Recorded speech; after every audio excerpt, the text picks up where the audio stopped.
زبرق فرماتے ہیں کہ میں نے طے کر لیا کہ مجھے اس آدمی کو حقیقت بتلانی ہے.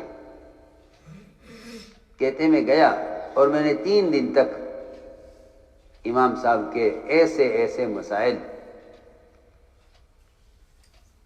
جمع کیے جو بہت ہی اہم مسائل تھے. 3 دن تک میں نے جمع کیے، ایک کاپی بنائی جس میں نے اہم سارے مسائل لکھے، اہم اور جگہ جگہ کہیں نعمان یوں کہتا ہے، نعمان یوں کہتا ہے، نعمان یوں کہتا ہے، نعمان یوں کہتا ہے. اور میں اس کو کاپی کو ہاتھ میں لے کر امام اوزاعی کے مسجد میں ٹہلنے لگا. ان کی نظر پڑی کاپی پر، پوچھنے لگے کہ خراسانی بھائی آپ نے تمہاری کاپی کیسی ہے؟ کہنے کہ کچھ نہیں، کچھ فقہی مسائل ہیں میں نے اپنے لیے لکھے ہوئے ہیں. مجھے دکھلانا کہ میں نے کاپی ان کو دے دی. وہ صبح سے لے کے شام تک اس کاپی کو پڑھتے رہے اور جب پوری ہو گئی تو مجھ سے یہ کہا کہ یہ کاپی جس شخص کی بھی ہے، جس نے بھی لکھوائے ہیں مسائل، جس کے بھی یہ مسائل ہیں، اس شخص کا علم سب سے زیادہ گہرا علم ہے. میں تمہیں نصیحت کرتا ہوں کہ اس آدمی کی خدمت میں جا کر رہو اور اس سے علمی فائدہ اٹھاؤ. خوب تعریف کی. پھر پوچھا انہوں نے امام اوزاعی نے کہ یہ تو بتاؤ یہ آخر یہ آدمی ہے کون؟ یہ آدمی ہے کون جس کے مسائل اتنے دقیق اور اس کے استنباط اور مسائل کا نکالنا احادیث اور قرآن سے اتنی باریکی سے، آخر یہ ہے کون؟ یہ تو عبداللہ مبارک نے فرمایا کہ یہ وہی شخص ہے جس کے بارے میں آپ نے مجھ سے کہا تھا کہ بجلی کے پاس مت جانا اور اس سے بچ کر رہنا. تو میں نے عرض کیا کہ بعض مرتبہ لوگ سنی ہوئی بات پر ایسا یقین کر لیتے ہیں جی یہ وہ حقیقت سے بہت دور ہوتے ہیں. اس لیے میں نے عرض کی ایک بات کہ مسلمان کے بارے میں اگر کوئی آدمی خبر دے گئے کہ ایسے شخص کی خبر کا کبھی یقین نہیں کرنا چاہیے. حضور اکرم صلی اللہ علیہ وسلم کے یہاں زنا کا اعتراف کرنے والا خود حاضر خدمت ہوا اور عرض کیا کہ ایسے میں نے زنا کر لیا ہے. حضور اکرم صلی اللہ علیہ وسلم نے اس کے زنا کے اعتراف پر اس کے زنا کی تعویل یہ کی کہ نہیں تم کیا جانو زنا کیا ہوتا ہے. میں نے کہا جی میں نے زنا کیا ہے. فرمایا تم نے عورت کو ہاتھ لگایا ہوگا، تم اس کو زنا کہہ رہے ہوں گے. میں نے کہا جی میں نے زنا کیا ہے. کہ تم نے عورت کو بوسہ لیا ہوگا، اس کو تم زنا کہہ رہے ہوگے. جی میں نے زنا کیا ہے. کہ تم نے عورت کو اشارہ کیا ہوگا آنکھ سے، اس کو تم زنا سمجھ رہے ہوگے. کہ نہیں جی میں جانتا ہوں میں نے زنا کیا. آپ نے ہر ممکن کوشش کی کہ کسی طرح یہ زنا سے انکار کر کے واپس چلا جائے، لیکن ایمان تقاضا کر رہا ہے کہ حد قائم ہو. زنا کرنے والے کا ایمان تقاضا کر رہا ہے کہ حد قائم ہو، اور حد قائم کرنے والا تقاضا کر رہا ہے کہ ایک مومن پر حد کیوں قائم کی جائے اور ایک مومن کو زانی ثابت کیوں کیا جائے. ایک مومن کو زانی کیوں ثابت کیا جائے؟ ایک مسلمان کو زانی کیوں کہا جائے؟ نبی کی تو کوشش یہ ہے کہ ایک مسلمان کو زانی کیوں کہا جائے، اور زنا کرنے والی کوشش یہ ہے کہ اس کا ایمان تقاضا کر رہا ہے کہ نہیں جہنم سے پہلے دنیا میں پاک ہو جاؤ، جہنم سے پہلے دنیا میں پاک ہو جاؤ. وہ اس کو تقاضا کر رہا ہے. حضرت علی کے یہاں چور پکڑ کر لایا گیا. کیا ہوا کہ جی اونٹ چرایا ہے۔ علی رضی اللہ تعالیٰ عنہ نے اس چور سے بات کی اور تعویل کی اس کی چوری کی، اور اتنی عمدہ تعویل کی، حضرت علی نے فرمایا کہ اونٹ سارے ایک سی شکل کے ہوتے ہیں، اونٹ سب ایک شکل کے ہوتے ہیں، تم نے اپنا سمجھ کر کھولا ہوگا، وہ کسی دوسرے کا نکلا، اس نے تمہیں چور کہہ دیا۔ یہ حضرت علی رضی اللہ تعویل کی، مومن کے فعل کی تعویل۔ حضرت علی نے کوشش کی کہ چوری ثابت نہ ہو۔ اس زمانے کے مسلمان، بلکہ اچھے پڑھے لکھے مسلمان کے گناہ کو ثابت کرنے کی کوشش کرتے ہیں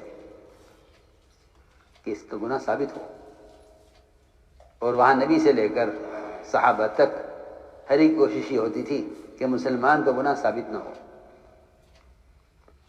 گناہ ثابت نہ ہو۔ اگر وہ اعتراف کر رہا ہے تب بھی اس بات کی کوشش کی جاتی تھی کہ نہیں، اس کا گناہ ثابت نہ ہو، یہ انکار کرتے۔ حضرت رضی اللہ تعالیٰ نے تعویل کی، اور تعویل یہ کی کہ اونٹ سب ایک شکل کے ہوتے ہیں، تم اپنا سمجھے ہوگے، یہ دوسرے کا نکلا، لوگوں نے تمہیں چور کہہ دیا۔ چور نے کہا نہیں جی، میں نے تو دوسرے کا سمجھ کر کھولا ہے۔ حالانکہ چور کو بچنے کا موقع دیا جا رہا ہے، لیکن وہ اس کوشش میں ہے کہ میں اگر یہاں آج بچ گیا تو کل آخرت میں کیا ہوگا۔ چنانچہ رضی اللہ تعالیٰ عنہ نے جلاد کو بلایا ہاتھ کاٹنے کے لیے، تیل گرم کرایا خون روکنے کے لیے، ساری تیاری ہو گئی۔ حضرت رضی اللہ تعالیٰ عنہ مجلس سے اٹھ کر چلے گئے یہ کہہ کر کہ میرے آنے تک کچھ نہ کیا جائے۔ پھر چلے گئے، تھوڑی دیر کے بعد واپس آئے، آ کر پوچھا چور سے، بھئی کیا بات ہے، کیسے آنا ہوا؟ گویا اب تک کوئی بات ہو ہی نہیں۔ اس سے پوچھا کیا تم نے چوری کی ہے؟ اس نے کہا نہیں، میں نے کوئی چوری نہیں کی، میں نے تو چوری نہیں کی۔ رضی اللہ عنہ کو چھوڑ دیا، بھائی جاؤ چھٹی کرو۔ ادھر تیل گرم کیا ہوا ہے، ادھر جلاد منتظر ہے، حضرت علی حکم دے تو اس کا ہاتھ کاٹا جاوے، اس نے مجھے کوئی چوری نہیں کی،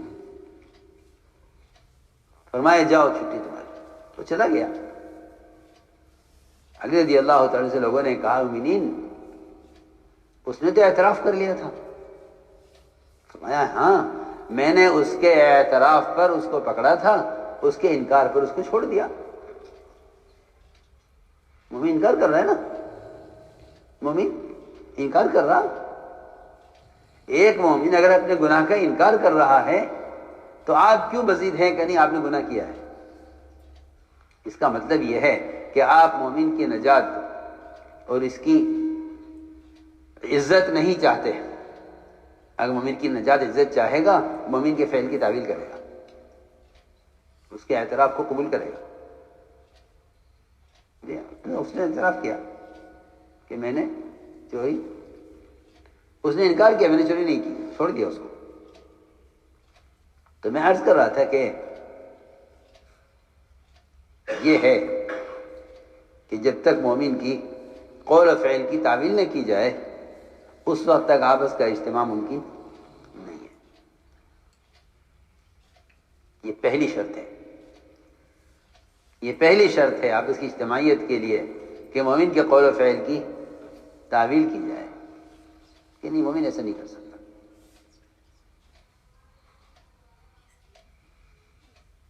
اس لیے لوگ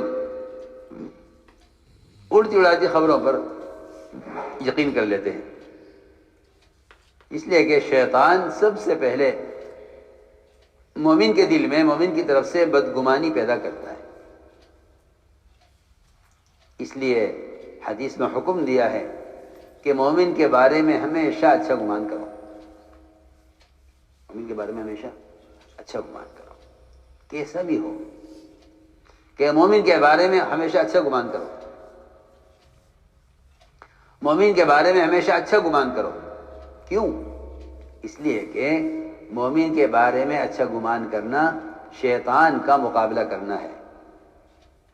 اصل بات یہ ہے کہ اگر تم نے شیطان کا مقابلہ نہ کیا، اگر تم شیطان کا مقابلہ نہ کیا تو شیطان تمہارے درمیان عداوتیں، تمہارے درمیان نفرتیں پیدا کرے گا، تمہارے دلوں میں بدگمانی پیدا کر کے۔ اس لیے فرمایا کہ جب تمہارے دل میں یا تمہارے کان میں شیطان کوئی ایسی بات ڈالے کسی مومن کے بارے میں، تو تمہیں چاہیے کہ اس کے بارے میں اچھا گمان کرو کہ مومن ایسا نہیں کر سکتا۔ ایک روایت میں ہے کہ حضور اکرم صلی اللہ علیہ وسلم نے ایک صحابی کو بھیجا بنو مستلق سے زکوٰۃ وصول کرنے کے لیے۔ عجیب قصہ ہے۔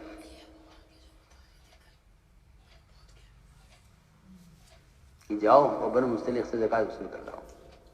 ان کو اطلاع ہوئی کہ حضور اکرم صلی اللہ علیہ وسلم کی طرف سے زکوٰۃ وصول کرنے کے لیے آدمی آ رہا ہے۔ انہوں نے اپنی زکوٰۃ کا بہترین مال چھانٹ کر الگ کر لیا زکوٰۃ ادا کرنے کے لیے، اور یہ طے کیا کہ ہم حضور اکرم صلی اللہ علیہ وسلم کے صحابی کو اور آپ کے ساعی کو، زکوٰۃ وصول کرنے والے کو، ہم اپنی بستی سے باہر نکل کر ان کا استقبال کریں گے، کیونکہ جب امت میں اطاعت اور امت میں فرائض کی ادائیگی کی کا مزاج بنے گا اور اس کا ماحول بنے گا تو منافقین سے یہ ماحول اور یہ صورتحال برداشت نہیں ہوگی۔ یہ پکی بات ہے، اس لیے کہ نفاق تقاضا کرتا ہے نافرمانی کا، اور نفاق تقاضا کرتا ہے آپس کے افتراق کا۔ نفاق کا مزاج یہ ہے، تو منافق سے برداشت نہیں ہوا۔ یہ کیا ہو رہا ہے؟ ایسی اس میں اجتماعیت اور زکوٰۃ ادا کرنے کا ایسا شوق، اور حضور اکرم صلی اللہ علیہ وسلم کے سے ایک صحابی آ رہے ہیں اور یہ سب اس کے استقبال کے لیے بستی سے باہر نکلے ہوئے ہیں۔ اس منافق نے راستے میں ان صحابی سے ملاقات کی۔ کبھی کہاں جا رہے ہو؟ کہ میں حضور اکرم صلی اللہ علیہ وسلم کی طرف سے بھیجا گیا ہوں اور بنو مستلق سے زکوٰۃ وصول کرنے کے لیے جا رہا ہوں۔ اس منافق نے یہ کہا صحابی سے، تمہیں حالات کی خبر ہے؟ کیا حالات ہے؟ اسے اللہ معاف فرمائے، اس زمانے میں کیا عرض کروں، بڑے سے بڑے لوگ، علم، عقل، فہم رکھنے والے، کانوں کے اتنے کچے ہوتے ہیں کہ جس بات کو سن لیتے ہیں اس پر فیصلہ کر لیتے ہیں۔ حالانکہ حدیث میں آتا ہے کہ ایک آدمی کے جھوٹا ہونے کے اتنا کافی ہے کہ وہ سنی ہوئی بات کو آگے بڑھا دے۔ کفا بالمرء کذبا ان یحدث بکل ما سمع، کہ ایک آدمی کے جھوٹا ہونے کے اتنا کافی ہے کہ وہ سنی بات کو آگے بڑھا دے۔ چنانچہ یہ صحابی اکیلے منافق نے یہ کہا کہ تم کہاں جا رہے ہو؟ تمہیں معلوم ہے کیا حالات ہیں؟ بنو مستلق کا پورا قبیلہ زکوٰۃ دینے سے انکار کر رہا ہے۔ میں آپ کو بتانے آیا ہوں، یہ ہوتا ہے شیطان کا کام کہ وہ ایمان والوں پر مسلط ہو کر ان کے دل میں ایمان والوں کی طرف سے ایسی بدگمانیاں پیدا کرتا ہے کہ آدمی خود فیصلہ کر لیتا ہے کہ ہاں بھائی ٹھیک کہہ رہے ہو، ایسا ہی ہوگا۔ وہ سنو، یہ عجیب قصہ ہے۔ انہوں نے، منافق نے یہ کہا کہ پورا قبیلہ زکوٰۃ دینے سے انکار کر رہا ہے، حالانکہ پورا قبیلہ عمدہ زکوٰۃ کا مال چھانٹ کر ادا کرنے کے لیے صحابی کے آنے کا منتظر ہے، اور پورا قبیلہ ان کے استقبال میں بستی سے باہر نکلا ہوا ہے۔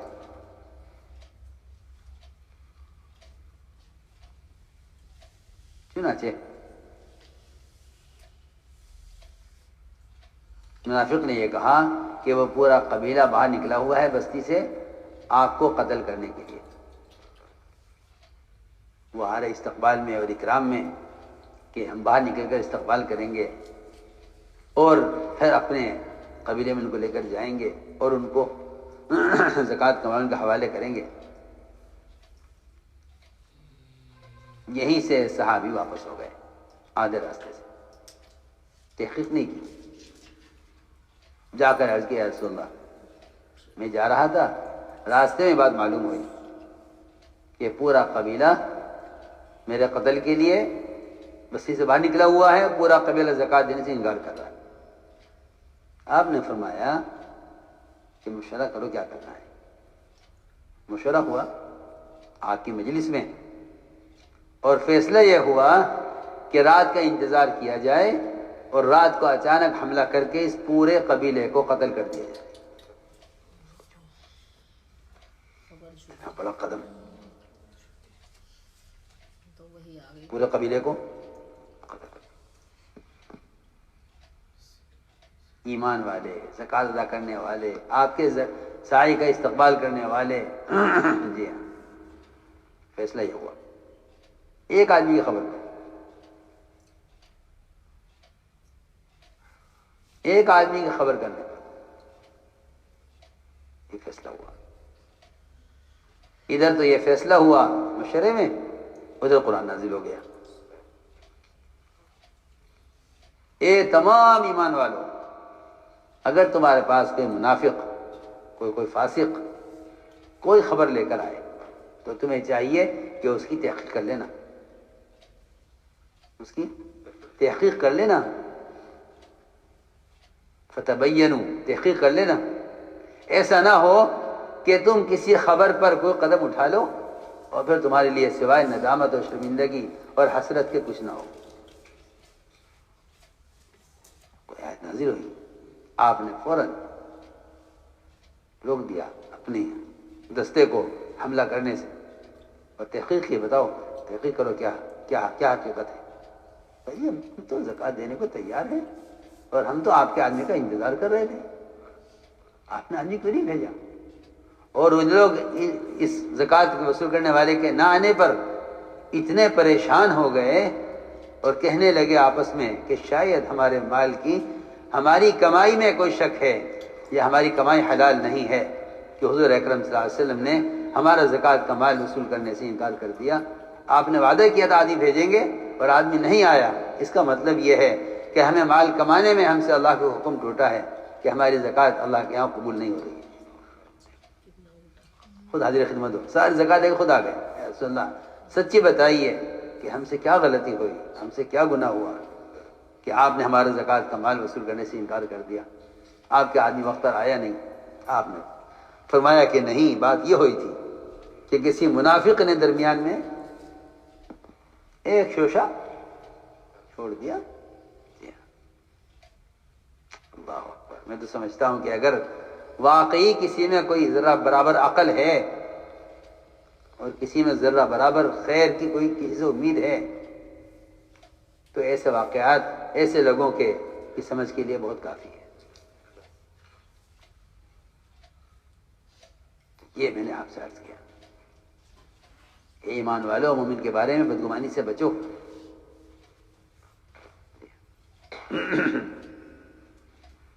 اس لیے کہ شیطان تمہارے دلوں میں ایسی باتیں ڈالے گا مومن کی طرف سے کہ جس سے تمہارے درمیان، آپ نے فرمایا کہ مجھے اس کا بالکل اندیشہ اور خطرہ نہیں ہے کہ عرب کی زمین میں بتوں کی پوجا کی جائے گی. مجھے اس کا خطرہ نہیں ہے. مجھے اس بات کا اندیشہ ہے کہ شیطان تمہارے درمیان تفریق اور تمہارے درمیان رنجشیں پیدا کرے گا. مجھے اس کا خطرہ ہے. اس کا خطرہ نہیں ہے کہ تم اللہ کے غیر کی عبادت کرو گے. تو میں نے عرض کیا کہ ایک بنیادی بات ہے یہ کہ مومن کے بارے میں ہمیشہ اچھا گمان کرو. اس لیے قرآن نے شروع یہاں سے کیا ہے. پہلے سب سے پہلے دلوں میں مومن کے آنے والے خیالات کہ اس سے اپنے آپ کو بچاؤ. اس لیے کہ بعض بدگمانیاں وہ گناہ ہوتے ہیں۔ ولا تجسسوا، جب خبر آتی ہے کوئی تو آدمی تحقیق کرتا ہے کہ بھئی چلو تحقیق کرو، نہیں، تحقیق کرنا مومن کے گناہ کو ثابت کرنے کے لیے نہیں ہے، تحقیق کرنا تو فاسق کے فسق کو ثابت کرنے کے لیے۔ دیکھو فرق دیکھو، ورنہ امام اور قاضی کو بھی اس کا حکم نہیں ہے کہ وہ کسی مجرم کے جرم کی تحقیق کرے۔ ہاں، مسلمان کی جان، مسلمان کے مال کے ضائع ہونے کا اگر اندیشہ ہو کہ اگر تحقیق نہ کی گئی تو مسلمان کی جان یا مال ضائع ہو جائے گا، تو تحقیق کرنے کا حکم ہے، ورنہ قاضی کے لیے بھی جائز نہیں اور امام کے لیے بھی جائز نہیں کہ وہ کسی مسلمان کے گناہ کی تحقیق کرے۔ سنو میں کیا کہہ رہا ہوں، گناہ کی تحقیق کرنے کا حکم نہیں ہے، گناہ کی تعویل کرنے کا حکم ہے۔ گناہ کی تحقیق کرنا حرام ہے اور تعویل کرنا ثواب ہے۔ مسلمان کے گناہ کی تحقیق کرنا حرام ہے اور مسلمان کے گناہ کی تعویل کرنا ثواب ہے۔ سنو غور سے بات، مسلمان کے گناہ کی تحقیق کرنا حرام ہے، جی فلاں مسلمان نے یہ گناہ کیا ہے، یہ تحقیق کی اجازت نہیں ہے، تحقیق کرنے کی اجازت ہی نہیں ہے۔ ہاں، فلاں مسلمان نے فلاں مسلمان کا مال قبضہ لیا ہے، یہ تحقیق کرو، لیکن گناہ کی تحقیق جہاں مسلمان کے جان اور مال یا اس کی عزت کی کو خطرہ ہے وہاں تحقیق کرنے کا حکم ہے، اور اگر یہ بات نہیں ہے تو مسلمان کے گناہ کی تحقیق کرنے کی کوئی گنجائش نہیں ہے۔ مایا ولا تجسسوا، ولا تجسسوا، مسلمان کے گناہ کی تحقیق مت کرو، مسلمان گناہ کی تحقیق مت کرو۔ کیوں؟ اگر تحقیق کرو گے، گناہ ہوا ہے اور تحقیق کرو گے تو تم مسلمان کو بدنام کرنے اور مسلمان کو بے عزت کرنے کے مجرم ہو گئے، اسی کو گنجائش نہیں۔ فرمایا ولا تجسسوا، کہ مسلمان کے عیب تلاش مت کرو، اس لیے کہ جو شخص